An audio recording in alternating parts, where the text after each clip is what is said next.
Nandito na naman ako sa mga balita tungkol kina Engin Ekurek at Tugbabuyak Ustan. Ang mga sikat na aktor ng Turkey na sina Engin Ekurek at Tugbabuyak Ustan ay muling nagsama pagkatapos ng mahabang panahon. Pinasaya nila ang kanilang mga tagahanga sa masayang balita na ang mga bagong proyekto ng High Hand ay kasalukuyang umuunlad na may malaking tagumpay at interes. Naakit sina Ekurek at Ustan sa kanilang mga ngiti at positibong enerhiya sa press conference kung saan sila nagkita upang ibahagi ang mga detalye ng kanilang malalaking proyekto. Sa isang kahangahangang pagtatanghal na tumatagal ng humigit kumulang 45 minuto, ibinahagi ni Ekurek kung paano nabuo ang kanilang dalawahang proyekto at mga anekdota sa likod ng mga eksena. Ang proyektong ito ay may napaka-espesyal na kahulugan para sa amin. Matagal na namin itong pinaghirapan at ang mga resultang natamo namin ngayon ay napakasaya namin. Ang aming mga manonood ay hindi makapaghintay na makita kaming magkasama muli, at ito ay nag-uudyok sa amin, sabi niya. At idinagdag ang mga sumusunod.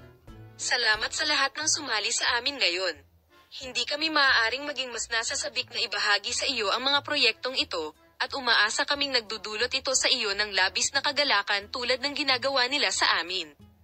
Binigyang diin ni Tugbabuyak Ustan na ang kanyang proyekto ay hindi lamang magiging kawili-wiling ngunit mag-aalok din ng emosyonal na lalim upang mapanood mo ito at sinabing, ang dynamic sa pagitan ng dalawang karakter ay makaka-impluwensya sa madla at ay konekta sila sa aming proyekto.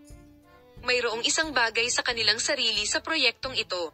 Ang proyekto ng duo, You Are Looking For You, ay umaakit ng atensyon sa pagdidirek at pag-arte nito. Ang magiliw na kapaligiran at espiritu ng pangkat sa set ay may positibong epekto sa tagumpay ng proyekto.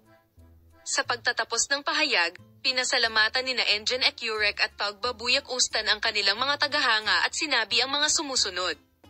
Kami ay lubos na nagpapasalamat sa kanilang suporta sa magandang proyektong ito.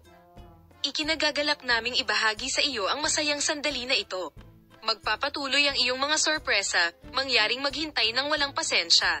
Pagkatapos ng press conference, ang duo ay kumuha ng maraming larawan kasama ang kanilang mga tagahanga at nangako sa kanila ng isang paglalakbay na puno ng mga sorpresa. Salamat sa lahat ng nanonood ng aming video. See you in new videos.